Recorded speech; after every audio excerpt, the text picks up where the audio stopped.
오늘 요한복음 13번째 시간입니다. 말씀으로 타인을 정죄하지 말라. 시작.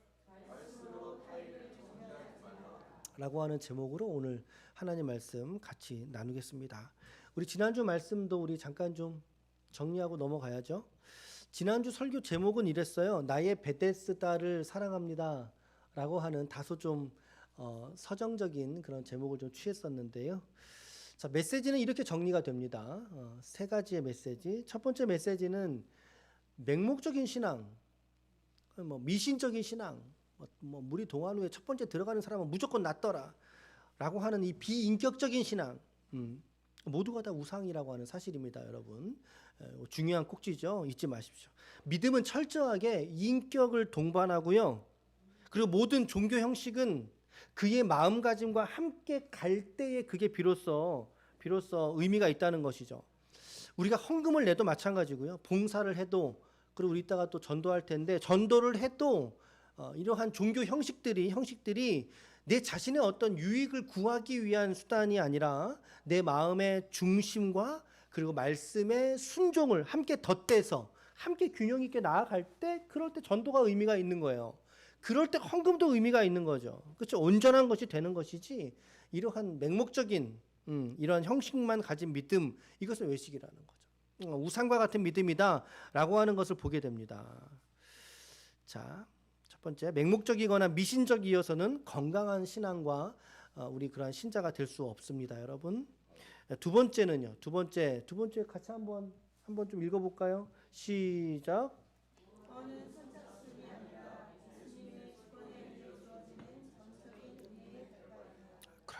그렇죠. 특별히 우리 개혁주의 신앙, 아니면 우리 장로교 신앙의 핵심 중에 하나가 뭐냐면요, 구원에는 우리의 노력과 나의 공로가 단 0.1%조차도 들어가지 않는다라는 거예요. 선착순, 베데스다의 현장은 선착순 자리였지 않습니까? 희망 고문하는 자리이지 않습니까? 근데 그 자리에 예수님이 딱 오니까 어떻게 돼요? 그 자리가 믿음의 은혜의 자리로 바뀌게 되잖아요. 정말 이 병나음을 구원이라고 하는 거하고 우리가 좀 영적으로 연결시킨다고 본다면, 오늘 이 38년 된 병자의 어떠한 반응도 성경은 없습니다. 그렇죠? 믿음에 대한 반응이 없어요. 심지어 그분이 누군지 알았어요, 몰랐어요? 오늘 말씀에 알았습니까, 몰랐습니까? 아예 누구한테 고침받은지 모르고 나은 거예요. 여러분, 이게 은혜 아니고서는 뭐라고 이걸 해설할 겁니까? 이 장면이. 결국에 우리의 구원도 마찬가지라는 거죠. 선착순, 내 노력의 공로가 아니라 하나님의 주권에 의해 주어지는 은혜의 결과이고, 오늘 저와 여러분들이 이 구원의 수혜자가 된 줄로 믿습니다. 우리 신앙이죠. 우리 믿음 고백이고. 세 번째는 나의 베데스다를 기억하고 사랑하자. 누구나 다 자기 인생에서 주님을 만났던 그 삶의 자리가 있을 것입니다. 그 삶의 자리가 있어요. 이 병자가 지금 38년 된 병자라고 말합니다. 그런데 38년의 고통을 끝내시는 은혜의 자리가 있더라는 거죠. 그것이 이 병자에게는 베데스다, 연못에서 경험한 예수 경험일 것입니다. 예수를 만나기 이전에는 경쟁의 자리, 경쟁에서 떨어질 때마다, 매번 물이 동할 때마다 한 번씩 가려고 할 때 어떻게 돼요? 사람들이 막 먼저 들어가 버리잖아요. 낙심하고 절망했던 자리였는데 예수를 만나게 되니까 경쟁의 자리가 은혜의 자리가 되고 회복의 자리로 바뀌지 않습니까? 이런 곳이 여러분들의 믿음의 인생 속에 어디냐라는 거예요. 여러분들의 삶 속에 어디냐라는 거예요. 저는 잊혀지지가 않아요. 예배 끝나면 끝나기가 무섭게 저 문을 박차고 나가시던 정희재 집사님의 뒷모습이 저는 잊혀지지가 않아요. 집사님, 그랬어요, 안 그랬어요, 우리? 그랬죠. 그거 꽤 그랬어요. 꽤 그랬다고요. 그게 한참을 그렇게 하셨는데, 근데 지금은 어때요? 지금은 어떻습니까? 저희 내외가 이제 저 창동으로 이사 가셨다 그래서 이제 이사 신방을 간 거, 교회 등록도 안 했는데 이사 신방을 갔어요. 가서 이제 대화를 나누고 예배 드리고 저 안 사람하고 얘기 나누면서 우리 정인재 집사님이 참 우리 공동체 안에 들어오셔서 이 공동체 속에서 은혜를 정말 누리시고 정말 은혜가 무엇인지 경험했으면 좋겠다. 정말 우리 그렇게 기도했거든요. 근데 지금 그렇게 신앙생활 하고 있는 것처럼 보이시죠? 그렇게 보이시죠? 그렇게 기도했고 또 그렇게 신앙생활 하고 계십니다. 제가 떠미는 게 아니라 말씀이 그렇게 이끄신 줄로 믿습니다. 그리고 우리 공동체가 함께 그렇게 이끄신 줄로 믿습니다. 이제 앞으로 우리 백옥희 집사님도 그렇게 되실 거예요. 할렐루야. 아멘. 우리 안에 계신 예수님께서 보여주신 일들이라는 사실이죠. 그래서 여러분들의 베데스다, 오늘 우리 기쁨의 교회가 또 우리 교회 안에서의 지체들의 만남과 이 축복이 이곳이 곧 여러분들의 베데스다가 되시기를 주님의 이름으로 축원합니다. 그래서 지난주에 제가 나의 베데스다를 기억하고 사랑하자라고 권면도 드렸습니다. 자, 그렇게 해서 이 병자를 고쳤어요. 고쳤단 말이에요. 자, 일어나서 자리를 들고 걸어가라. 주님 말씀하셨죠. 고쳤으니까 이제 네 자리를 들고 가. 9절이었죠. 그동안 자기가 깔고 앉았던 자기 자리, 요가 있을 거잖아요. 그 요를 이제 개켜가지고 그걸 탁 들고 이제 가는 거예요. 병이 나와서. 이 사람 얼마나 기쁠까요, 여러분? 그냥 이거 어떻게 표현하겠습니까? 38년이에요, 여러분. 38년. 1년, 2년이 아니라 38년 만에 자기 몸이 병나음을 얻었어요. 이 기쁨이 얼마나 클 거예요. 그리고 들고서 이제 얼마나 감사한지 막 가고 있는 거예요. 그런데 성경은 오늘 9절 말씀도 여러분 잘 보세요. 9절을 잘 보시면 곧 나아서 자리를 들고 걸어가니라 그랬는데 이 한 절 말씀 안에 중간에 동그라미가 있어. 이날은 안식일이니 이렇게. 그래서 자리를 들고 걸어갔는데 그런데 하필이면 그날이 안식일이다 라고 어떤 그 긴장을 조성하고 있죠. 긴장을. 분명히 이제 무슨 일이 일어날 것입니다. 아니나 다릅니까? 유대인이라고 되어져 있어. 우리 성경은 유대인들이 표현되어져 있지만 주로 이 대화를 이끌어간 사람은 분명히 바리새인일 것입니다. 라고 우리가 추측이 가능하죠. 자, 그들이 이르는 겁니다. 10절 말씀에 이 38년 만에 병 나은 사람에게 10절 시작. 유대인들이 병 나은 사람에게 이르되 안식일인데 네가 자리를 들고 가는 것이 옳지 아니하니라. 이게 무슨 말도 안 되는 소리입니까? 안식일이라서 너 자리 들고 가는 거 너 잘못된 거야. 너 죄 지고 있는 거야. 라고 하는 이야기지요. 당시에는 유대인들이 지켜야 될 이 장로들의 유전, 장로들의 전통이죠. 안식일 조항, 여러분 무려 이것이 39개조의 234항에 달할 만큼 아주 많은 금칙이 있더라는 거예요. 이거 하면 안 돼. 저것도 하면 안 돼. 요건 하면 더 안 돼. 이게 234항 이게 뭔지 좀 검색을 해봤더니 전체는 이렇게 나오는데 이게 몇 개조의 몇 항목 이걸 나열한 소개한 문헌은 없는 것 같아요. 아무튼 그런 조항들이 있었대요. 그래서 이것도 안 되고 저것도 안 되는 거예요. 그 금칙 중에 하나가 안식일에 물건을 이동하지 말라는 거죠. 물건 들고 이동하지 말아라. 그러니까는 너가 그 안식일에 금칙에 너가 걸렸다. 네 자리가 물건이니까 요니까 그거 들고 간 건 너 죄다 이 말이에요. 근데 이것만 있는 게 아니에요. 밥도 지으면 안 돼요. 밥도 지으면 안 되고 집에서 멀리 나가지도 못해요. 이동할 수 있는 거리수가 제한이 있어요. 그리고 이제 이런 영향을 좀 받아서 한국교회 초기 시절에는요. 우리 좀 믿음을 보수적으로 신앙생활 하셨던 분들은 주일날 돈 써요, 안 써요? 돈 안 써요. 돈 쓸 일 있으면 어떻게 해요? 미루기도 하는데 전날 미리 사놓죠. 첫날 미리 사놔요. 주일날 돈 쓰지 않아요. 오케이, 좋아요. 정신과 형식이 같이 가면 좋아요. 그 말의 의미를 아시겠죠? 현대의 전통 유대인들은요, 이 안식일 전용 엘리베이터가 있어요. 한번 보여주실래요? 제가 어제 가서 사진을 찍어왔거든요. 안식일에 버튼을 이렇게 누르잖아요. 이거를 누르지 못하게 하는 거예요. 안식일 날 이 엘리베이터 버튼 누르는 거. 그래서 이거 지금 안식일 전용 엘리베이터라는 뜻이거든요. 샤벳 엘리베이터. 저것도 그렇고 이런 것도 마찬가지예요.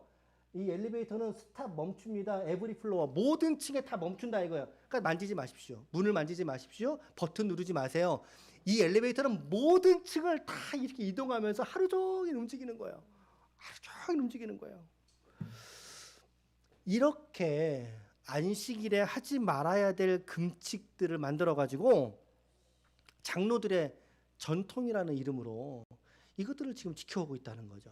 우리가 지금 마가복음 묵상하면서 얼마 전에도 새벽에 고르반이라고 하는 걸 좀 말씀 나눴는데 같이 연결되는 상황인 거지요. 그래서 지금 이 38년 된 병자가 자기 자리를 들고 이동한 거 이거 지금 그 전통에 위배돼서 너 죄 짓는 거야. 이 기가 막히죠. 기가 막히죠. 자리 들고 가면 너 안 돼. 그랬더니 이 사람의 대답이 뭡니까? 11절이죠. 11절 시작. 대답하되 나를 낫게 한 그가 자리를 들고 걸어가라 하더라 하니. 자, 나를 낫게 한 그 사람이 걸어가라 그랬는데 걸어갔습니다. 아마도 율법 조항이나 금칙에 대해서 잘 모르는 사람일 수도 있어요. 그러니까 좀 하층민일 수도 있는 거죠. 추측이 가능한 거죠. 유대인들이 묻는 거죠. 야, 그럼 너 낫게 한 그 사람이 누군데? 이 사람이 모르는 거예요. 누군지 모르겠다는 거죠. 누군지 모르는 거예요. 여러분 지난주에 예수님께서 병고침을 주실 때 크게 세 가지의 컨디션이 있다고 말씀을 드렸어요. 세 가지. 첫 번째가 뭐냐면 당사자의 믿음이 정말 뛰어나서 그 믿음을 보시고 그렇죠.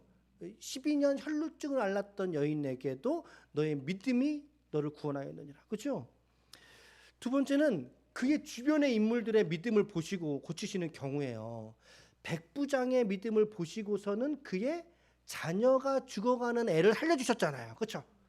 중풍병자를 들고 메어 내려오는 4명의 친구들을 보시고 그들의 믿음을 보시고 중풍병자를 고쳐주시죠.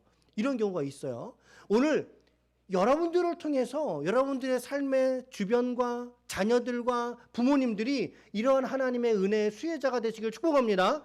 내 믿음도 중요한 거예요. 내 믿음도 그래서 우리 주변을 향해서. 근데 세 번째인 경우가 있어요. 이거 우리가 이해하지 못하는 경우예요. 잘 이해가 안 될 수 있어요. 세 번째 경우는 뭐냐면 주변에 그 어떤 그도 아니고 주변의 믿음도 아닌 어떤 상황도 주님이 보지 않으시고서 고쳐주시는 말씀드렸죠. 무조건적인 조건이 없어요. 너 뭐 하면 너 이거 뭐 이 말을 하였으니 너 고쳐줄게. 그런 게 아니에요. 그냥 강권하시는 거예요. 지금 이 경우는 1번, 2번, 3번 중에 몇 번이에요? 그러면 38년 된 병자 낫는 건 몇 번이에요? 이거 있어요. 3번입니다. 세 번째 경우인 겁니다. 누가 고쳐준지 모르는 거예요. 이 사람이 지금. 신기하죠. 왠지 근데 이 사람에게 신앙 양심이 좀 있던 걸까요? 왜 그러냐면 예수님을 다시 만났는데 성경은 어디에서 만났다고 하고 있습니까? 그렇죠. 성전에서 만났다 하잖아요. 성전에. 그렇다면 이 사람은 병이 났고 성전에 왜 찾아갔을까요? 감사하기 위해서. 그렇죠? 자연스러운 흐름으로 추측을 해봅시다. 하나님께 자기 병을 나아줘서 감사하다는 표현을 드리기 위해서 성전으로 간 거 아니겠어요? 가장 일반적인 해석이죠. 자기 몸을 자기도 모르는 어떤 사람에게 병고침을 받았으니 이 한량없는 기쁨을 감출 길이 없어서 성전으로 나아가서 하나님께 감사하고 있는, 감사하던 중 그때 예수님을 다시 만나게 됩니다. 이 사람이 주님이 그에게 하신 말씀이 근데 인상적이죠. 뭐라고 얘기하셨어요?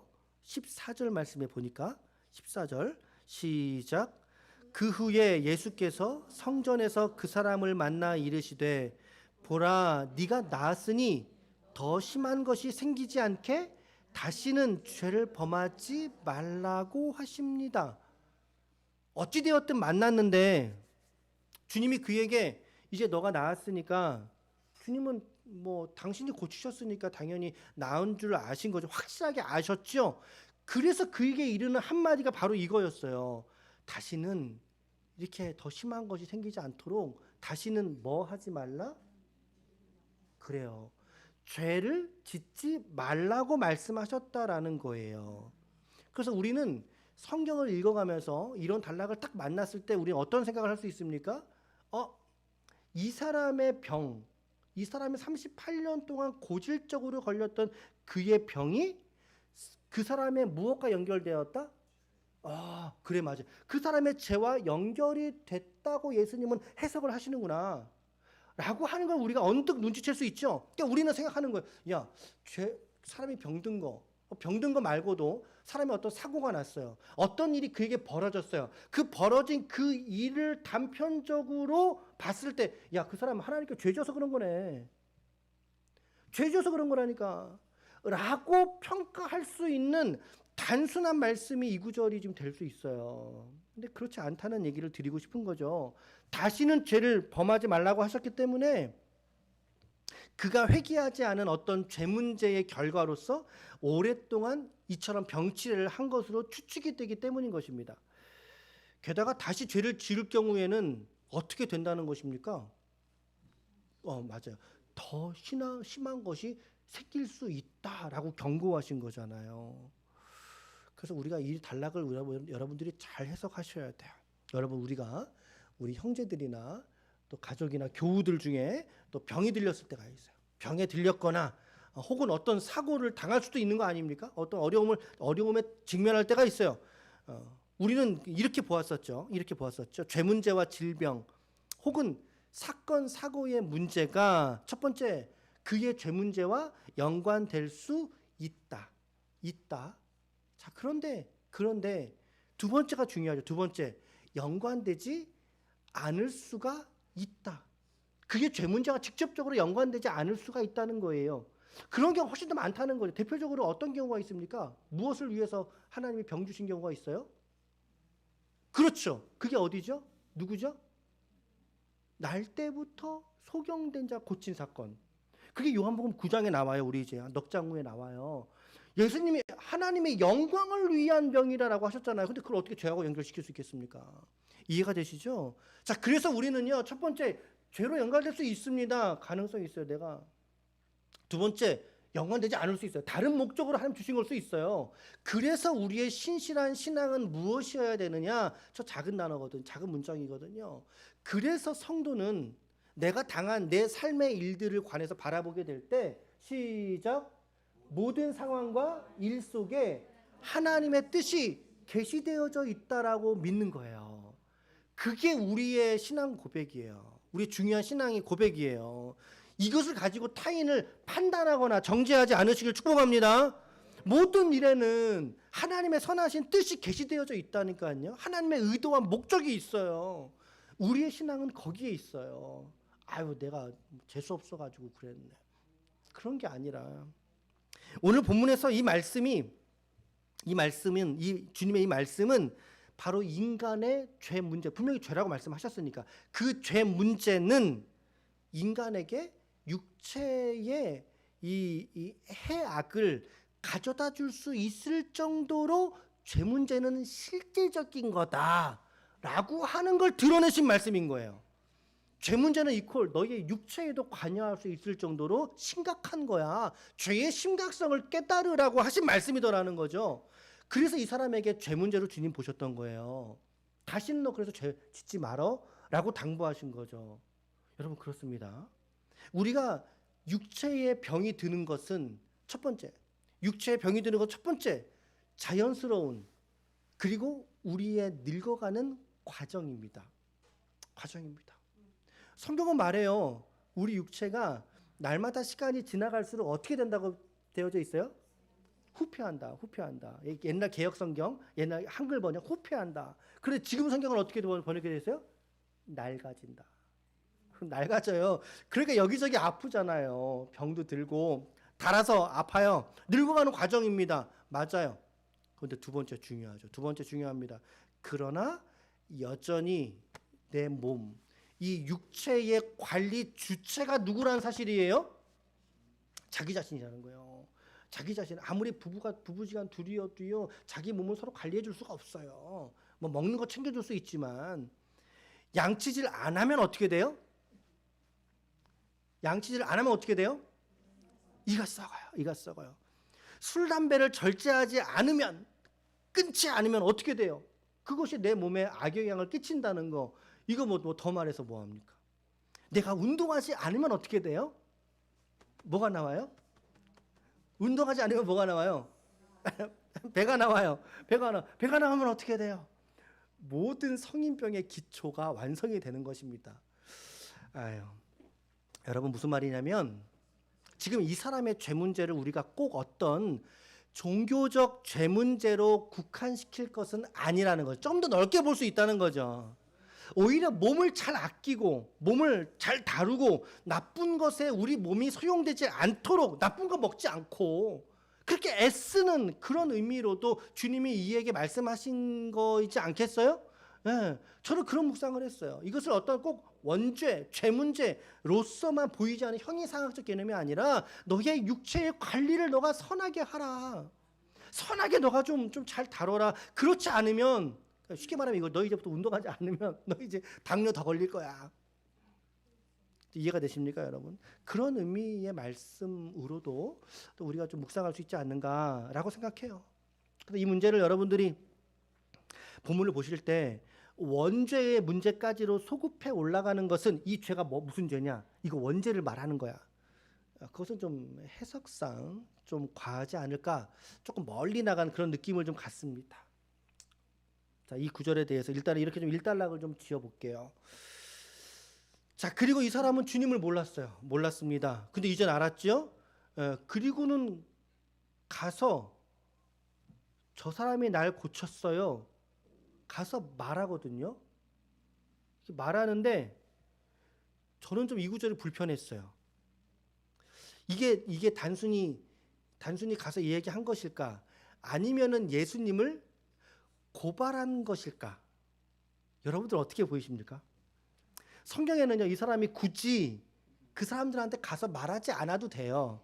그런데 누군지 몰랐다고 하니까 끝났잖아요. 앞에 이야기는 끝났잖아요. 근데 말씀에 잘 보시면 유대인들에게 가서 자기를 고친 사람이 바로 저 예수더라라고 하는 이야기를 했다는 사실이에요. 얘기를 했어요. 제가 좀 아쉬운 장면은 뭐냐면 예수님의 이 대화 속에 이 사람의 믿음이 반영된 표현은 단 한마디도 없다는 사실인 거죠. 아유, 주님 감사합니다. 주님이셨어요. 너무나 감사드려요. 이런 감사의 표현도 없어요. 보면 대화의 내용이 그죠.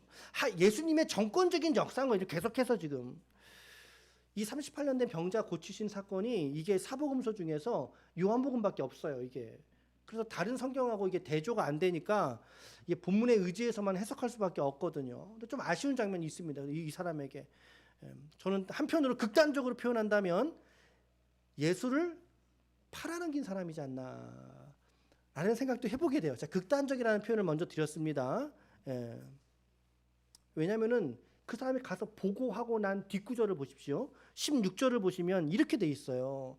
그렇게 얘기를 했잖아요. 야, 예수님이 나 고쳤어. 얘기했더니 16절에 그러므로 안식일에 이러한 일을 행하신다 하여 유대인들이 예수를 박해하게 된지라라고 표현하고 있습니다. 예수님을 박해하게 된 또 하나의 모티브가 됐다는 거예요. 이것 때문에. 그러니까 지금 이 사람은 좀 좋은 일 한 건 아니잖아요. 사실은. 야, 저는 이거 보면서 야, 이게 참 우리의 모습과 너무 똑같구나. 예수님께 은혜 받았다라고 기뻐하고 감사할 때 바로 엊그제인데 또 다시 우리는 돌아서 예수님의 손에 못을 받고 마음에 못질을 해대는 그러한 우리의 모습을 말하지 않는가 이 사람이. 그러니까 처음에 막 화가 났죠. 야, 이 사람 이거 고발하는 거 아니야 이거? 가서 신고한 거네. 그러다가 어느새 이제 우리 자신을 돌아보게 되는 거지. 야, 내 모습이 곧 이런 모습이었겠구나. 예수님 앞에 예수의 마음의 못을 박아대는 예수를 박해하게 된 이 사건의 원인을 이 사람이 가서 예수라고 말한 것 때문에라고 이처럼 묘사하고 있기 때문인 것입니다. 그래서 그들은 생각했겠죠. 야, 그 예수가 그랬어? 아우, 또 예수야? 야, 이거 이제 안 되겠구만. 일테면 그런 뉘앙스도 이 문맥 안에 이 행간 속에 감춰져 있는 것 같아요. 이제는 그들이 더 공공연하게 예수를 박해할 수 있는 명분을 더 갖게 된 거죠. 가서 말하지 말지. 자 이제 그랬더니 오늘 이제 마지막 절 두 구절이죠. 17절 18절입니다. 자, 읽읍시다. 시작. 예수께서 그들에게 이르시되 내 아버지께서 이제까지 일하시니 나도 일한다 하심에 유대인들이 이로 말미암아 더욱 예수를 죽이고자 하니 이는 안식일을 범할 뿐만 아니라 하나님을 자기의 친아버지라 하여 자기를 하나님과 동등으로 삼으심이러라. 이것을 신성모독으로 보는 거죠. 주님은 당당하게 말씀하셨습니다. 아버지께서 일하시니 나도 일하신다. 아버지께서 이제까지 일하시니, 이 말은 쉬지 않고 진행형을 말하고 있는 것입니다. 쉬지 않고 하나님이 일하시기 때문에 나도 지금 일하고 있는 거야. 당신이 안식일에 이 사역을 하신 거에 대한 명분이 사람의 전통에게 있는 것이 아니라 하나님에게 있다는 것을 지금 예수님은 증거하시는 거예요. 자, 안식일 천지 창조를 사건을 보면 예수님 하나님께서 6일 동안 창조하시고 일곱째 날 쉬셨죠. 그래서 쉬신 날을 뭐라고 부릅니까? 안식일이라고 부릅니다. 그런데 쉬시는 동안 하나님이 모든 걸 다 놔버리시고 쉬셨습니까, 여러분? 그렇게 생각하셔요, 혹시? 하나님은 안식일을 정하셨지만 그럼에도 불구하고 하나님은 일을 계속 하셨어요. 어떤 일을 계속 하셨을까요? 어떤 일을 계속 하셨을까요? 만물을 창조하시고 지으시고 하신 사역을 하셨어요. 그러나 안식일에도 그걸 쉬지 않고 하신 것은 뭡니까? 그 만물을 운영하신 거예요. 그 만물이 기능할 수 있도록 하나님의 섭리가 뒤에서 계속 역사하신 거 아니겠습니까? 안식을 주신 것은 하나님이 정말 힘드셔서 야, 나 이거 못해 먹겠다. 나 하루는 쉬어야 되겠다. 그래서 하나님이 쉬셨을까요, 여러분? 그거 동의 안 되시죠? 그 안식을 왜 주셨을까요, 여러분? 이거 왜 주셨을까요? 그럼요. 인간에게 쉼을 주시기 위해서 하나님 안식을 주신 거예요. 인간에게 쉼을 주기 위해서 안식을 주셨지, 인간에게 이 안식이라는 안식일 금칙이라고 하는 율법을 통해서 그 인간들을 더 올가매려고 하나님이 안식일을 주신 게 아니잖아요. 예수님 말씀하셨잖아요. 이 단어가 아주 중요한 단어예요. 이제라도, ing, 현재 진행형이. 하나님은 쉬지 않고 일하시는데, 하나님이 쉬시면, 단 하루라도 하나님이 모든 것들을 다 쉬시면 어떻게 되겠어요? 우주가 땅바닥에 떨어져 버리지 않겠습니까, 여러분? 온 우주를 존재하게 하고 운영하시는 분이 하나님이신데 그분이 쉰다고 생각해 보십시오, 여러분. 하나님은 쉬지 않으십니다. 그러므로 결코 예수님도 쉬지 않으십니다. 이 논리가 이제 우리 다음 주에 예수님이 이제 논증을 하시거든요. 변론하시는데 이제 그걸 살펴볼 겁니다. 결국에 하나님을 자기 아버지라고 말하심으로 유대인들에게는 신성모독이라는 죄목을 떠안게 되는 또 그런 계기가 된 거죠. 이제 우리가 이 단락 이후로 19절부터 여러분 47절까지 여러분 성경책 보시면요, 온통 다 빨간색이에요. 예수님께서 직접 당신의 신성을 변호하시고 증명하고 말하신 단락이 이 구절입니다. 다음 주에 좀 이거 좀 전체를 쭉 보면서 짧게 요약해서 말씀을 좀 전하도록 그렇게 하겠습니다. 예, 적용 이제 두 가지 드리고 이제 마치겠습니다. 첫 번째는 우리 뭐 해설하면서 쭉 말씀드린 내용입니다. 첫 번째는 시작. 네, 말씀을 가지고 타인을 정죄하는 수단으로 삼지 말라는 거예요. 오늘 본문의 유대인들은 또 이 바리새인들은 자기 이불을 들고 가는 이 사람을 향해서 그의 삶의 형편과 38년 동안 매였던 그가 병나음을 입었던 그의 특수 상황을 전혀 고려하지 않은 채 안식일의 전통 금칙을 적용하면서 그를 정죄하기에 바빴습니다. 그를 정죄하기에. 근데 오늘 우리들도 그와 같은 실수를 할 수 있다고 생각합니다. 그들은 장로들의 전통을 가지고 안식일에 하지 말 것을 강조했지만 우리는 또한 어떻습니까? 내가 알고 있는 한 줄의 짧은 말씀을 가지고 타인을 정죄하고 비난하고 비방하려고 하는 경우가 오히려 있지는 않은지 우리가 돌아봐야 되겠다라는 거야. 야, 말씀엔 이랬는데 저 집사님은 왜 저래? 저 틀린 거 아니야. 이렇게 한 가지만 말씀을 드릴게요. 자기만 잘하면 됩니다. 진짜 마찬가지, 진짜 그래요. 자기만 잘하면 됩니다. 나만 잘하면 됩니다. 말씀은 함께 따라합시다. 말씀은 나를 위해 있는 것이지 너를 위해 있는 것이 아니다. 무슨 말씀인지 아시겠죠? 말씀은 나를 위해 주신 말씀이에요. 그러니까 그 말씀의 세계 속에서 나를 발견하고 나를 하나님께 세우고 그러셔요. 딴 사람 세우려고 애쓰지 마시고 그러다 보면 정죄하게 된다니까요. 자기만 잘하면 되는데 타인을 비판하고 정죄해야 할 양으로 이 성경을 이해하고 있다는 것은 너무나 비참한 것입니다. 성경은 신자들로 하여금 생명을 얻게 하고 예수를 고백하고 거룩한 삶의 구별을 요청하고 있는 것이 성경의 말씀인데 정작 그 성경의 대상이 내가 아니라 남이 되는 순간 우리의 시선은, 우리의 눈은 눈총으로 변하게 될 거예요. 내가 타인을 성경을 가지고 비판하고 비난한다면 어떻게 되겠습니까? 그거 주님 원하시는 게 아니죠. 예수님이 이렇게 말씀하셨어요. 마태복음 7장 1절에서 3절 말씀해 보니까 비판을 받지 아니하려거든 비판하지 말라. 너희가 비판하는 그 비판으로 너희가 비판을 받을 것이요 너희가 헤아리는 그 헤아림으로 너희가 헤아림을 받을 것이라. 어찌하여 형제의 눈 속에 있는 티는 보면서 네 눈 속에 있는 들보는 깨닫지 못하느냐 라고 예수님 말씀하셨다고요. 오늘 나에게 이런 신앙 형태가 있지는 않은지 한번 돌아보시라는 거죠, 여러분. 누가복음 6장 37절은 이렇게 말해요. 비판하지 말라. 그리하면 너희가 비판을 받지 않을 것이요 정죄하지 말라. 그리하면 너희가 정죄를 받지 않을 것이요 용서하라. 그리하면 너희가 용서를 받을 것이라. 오히려 말씀의 은혜를 받은 자이십니까? 그렇다면 정죄와 비판이 아니라 용서와 관용의 헌신이 되시길 축복합니다. 용서와 관용의 사람이 되시길 축복합니다. 로마서 14장 10절 말씀에 네가 어찌하여 네 형제를 비난하느냐, 어찌하여 네 형제를 업신여기느냐, 우리가 다 하나님의 심판대 앞에 서리라. 오히려 바울은 로마서 14장 1절에서는 이렇게 말했습니다. 시작. 믿음이 연약한 자를 너희가 받되 그의 의견을, 연약한 자를 받으라고 말하고 있어요. 연약한 자를 밟아서 죽이라고 하는 것이 아니라 너희가 받되 그의 의견도 비난하지 말고 수용해라. 건설적인 수용을 하라는 거죠. 오늘 이들이 이 병자를 비판했던 그 비판, 오늘 내가 말씀을 가지고 타인을 비판하려고 하는 그 유혹, 비판하면 내가 위에 있는 것처럼 느껴지거든요.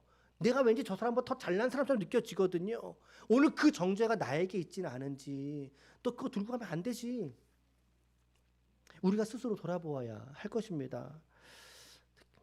말씀을 가지고 비판하지 마십시오. 말씀의 비판은 오직 나를 향해서 스스로에게 할 수 있기를 바랍니다. 그게 건강한 신앙이에요. 네, 첫 번째 메시지, 말씀을 가지고 타인을 향하여 정죄하지 말라. 말씀은 오직 나를 향해서 적용을 하셔야 됩니다. 두 번째는요, 시작. 안식의 의미를 깨닫고 주의를 거룩하게 지키시라는 거예요. 구별되어 지키시라는 거죠. 이 본문도 안식일 논쟁 중에 하나입니다. 또 이 안식일을 지키는 것이 자기의 자랑이 되던 그런 시절일 것입니다. 나 안식일 지켰거든. 넌 안 지켰어? 난 지켰거든. 주일 성수도 마찬가지죠. 나 주일 지켰거든. 근데 왜 너는 안 지켰어? 너는 왜 안 지켜? 이렇게 나온다는 거죠, 사람들이. 그래서 많은 율법주의자들이 안식을 지키는 것, 이것을 강조한 나머지 안식을 지키지 않으면 지옥에 갈 것처럼 가스라이팅을 한 거예요. 안식을 지키지 않으면. 여러분, 안식일은 누구를 위해 주셨다고요? 사람을 위해서.